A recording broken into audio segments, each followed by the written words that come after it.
Yo, what's going on, guys? And today we're going to be talking about the New Orleans Pelicans supposedly willing to trade everybody except Trey Murphy, Messi, and Mr. Herb Jones. I'm assuming Jordan Hawkins is on there, but I want to hear your guys' opinions down below in the comment section. Do you think Jordan Hawkins is on that list, or am I just a little overzealous on the guy that I thought they would just want to keep him? But also, let me know what you guys think of this style. I have it like weirdly set up right now. There's better lighting and scenarios, but I'm trying to do a better job of adjusting my head with the green screen and like my body while you guys can still see the highlights. Obviously, that's what you guys want. Now, let's obviously get into this. I don't want to say that word again. However, hit that like and subscribe button if you guys want more content like this. It's trade season. I work at hoopsite.com, multimedia journalism, interviews, social media, cover the Miami Heat for them. Hit that like and subscribe button for more content like that, and go check out the website. Now, the New Orleans Pelicans are allegedly ready to discuss a trade involving anyone not named Herb Jones, Yves Missi, and Trey Murphy III, according to Marc Stein and Jake Fischer of the Marc Stein and I guess now the People's Insider Substack. Obviously, this is huge. This means they're going rebuild, and this team's probably going to build around this young core that, if you don't realize, those three guys are arguably their best three defenders. Also, is Jose Alvarado going to stay? I want Jose to stay. Now, given those three dudes' defensive versatility and also offensive scalability, I think having an interior presence like Yves Missi, as well as a guy like Trey Murphy, who can play multiple, Herb Jones either as a wing, but this has been a disastrous season there for in 2024 to 25. I need to reposition myself as I'm sitting weird. Sorry, I was sitting crisscross applesauce for the longest time since the first grade. Was not boding well for my joints. Now, this team, 15th in the Western Conference, obviously with that 5-22 record. This decision is coming to a little surprise. The front office obviously wants to create some sort of stable identity, holding on to three players whose skill sets complement each other, fit the blueprint of what a modern balanced lineup would look like. They just need to fill in the gaps of a point guard and a true shot creating star, which preferably would be at the power forward position kind of where teams are building around most successfully. And with Cooper Flag, imagine if you would get a long-term point guard. Let's say, I don't know who's a young guy that you want to take a flyer, but let's say if you want this to be a quick retool, Anthony Simons, if it was really truly blown up, everybody's gone, we're going to talk to it, and you get Cooper Flag, and now you have an idea of like Simons, Flag, Murphy, Jones, Messi. That's like not a bad core. That's just throwing that out there. Just don't make too much of it. It's just saying. Obviously, this is another thing. If they do rebuild, is David Griffin staying? Is Mr. Willie Green staying? I actually like Willie Green, but a lot of people have been turning their backs on Willie Green. Also, they have brought in 3 different training staffs to fix this health problem, including the Wonder Team that fixed Shaquille O'Neal in Phoenix. Still, no avail.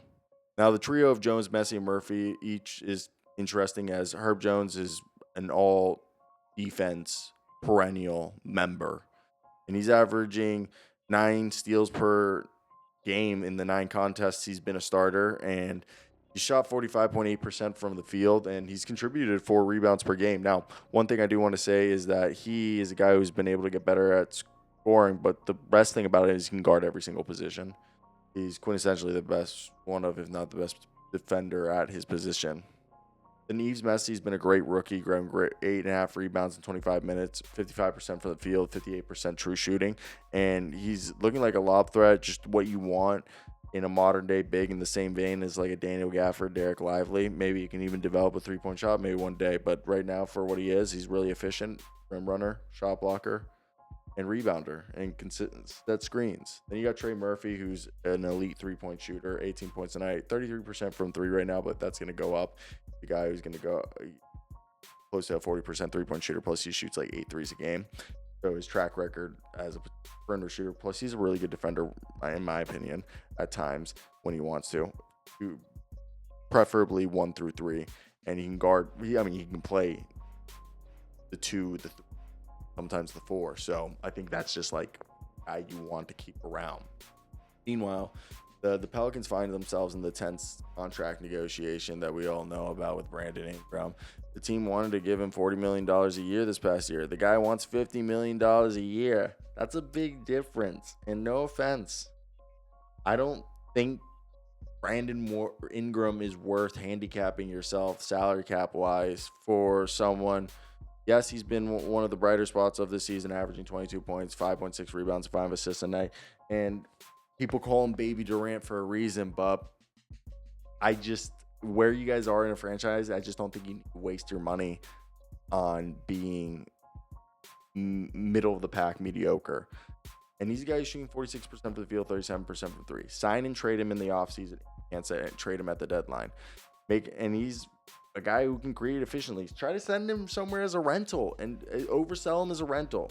So if they can't bridge that gap, which it doesn't seem like they'll, I think they need to trade him. And he's a guy who's going to thrive in a system that focuses on a half-court offense with fluid ball movement. I really think if the Grizzlies were interested, that could be a guy who could help them. But I think he's a guy who, if they can bring in some pieces for the future, either another big salary dumps with picks, that'd be huge.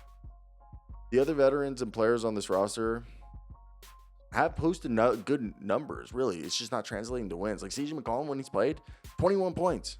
Yeah, he's shooting 33% from 3, but he's been forced to do stuff. But he's still a guy who thrives as both a combo guard who can table set a little bit as a secondary playmaker and can also be a good scorer. And he has next year's contract is the last year. So you trade into a team, he's almost expiring. I think a team like Orlando should consider him because he doesn't really handicap you that much, as he's a guy who's going to be able to create for himself and create off-ball movements. Now, a team like Miami, the Sixers, like I said, Orlando's another one, or a salary dump team, as we said, the Nets, the Blazers. But those teams are rebuilding as well, so it becomes a little harder. I just think that's the type of guy is going to go for the disciplined, defensive-minded coaches that are going to want him. Now, Jose Alvarado, I really hope he ends up somewhere else. He's a fun cookie. Obviously, the Pelicans have said they have no interest in waiving Zion Williamson, and Zion Williamson's durability remains a ongoing concern. Allegedly, his contract is fully non-guaranteed now, meaning he could be waived at no cost. This is a guy who's averaging 23 points, 8 rebounds, 5.5 assists in just 6 games. It speaks for itself. His record when he steps on the court, he plays well most of the time.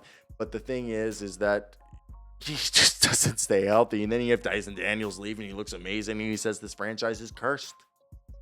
So Zion's been able to anchor the offense that plays inside and out and thrives on, Zion being on this constant downhill pressure. But the team needs, or whoever gets him, this team who keeps him, or a team that trades for him, having put together some sort of training, regimen and get him used to some sort of routine and shape him that allow him to dominate.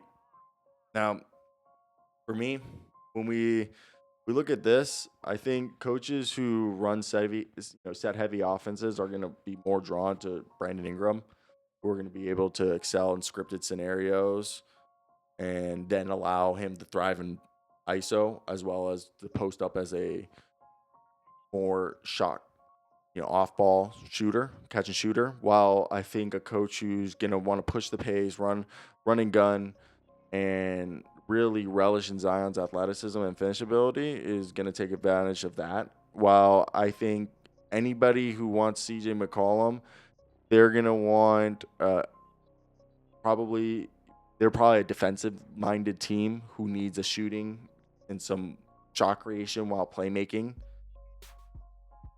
That's where I think a guy like that would go.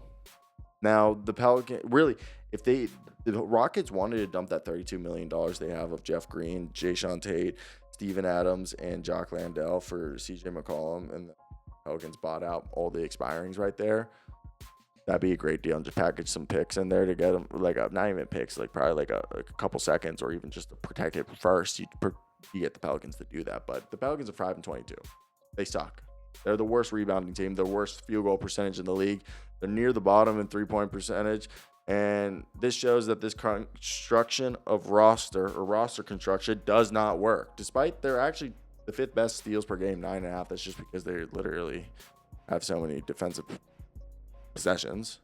But it does show that when the team is together, they can disrupt the offensives. But the team fails to convert those extra possessions when they do get the ball, as they're not an efficient offense. And obviously trading away high usage players for complementary pieces and draft assets will hopefully bolster the defense and the perimeter shooter, while building around Herb Jones, Messi, and Murphy will allow this team maybe to do a quick rebuild. In the short, I think the Pelicans are really just trying to reimagine the rosters outside the main guys that you think of, and that's due to the fact that this franchise is committed to moving to a new direction. And I think that they believe that these players are going to anchor a more balanced and two-way roster. That's clearly, those guys have been their most successful players. So navigating away from the Ingram talks, navigating away from this whole Zion mess, I think the Pelicans are stepping towards a more purposeful identity, which is a team built around the two-way ability of fighting on defense, thriving in transition, and developing a more balanced motion,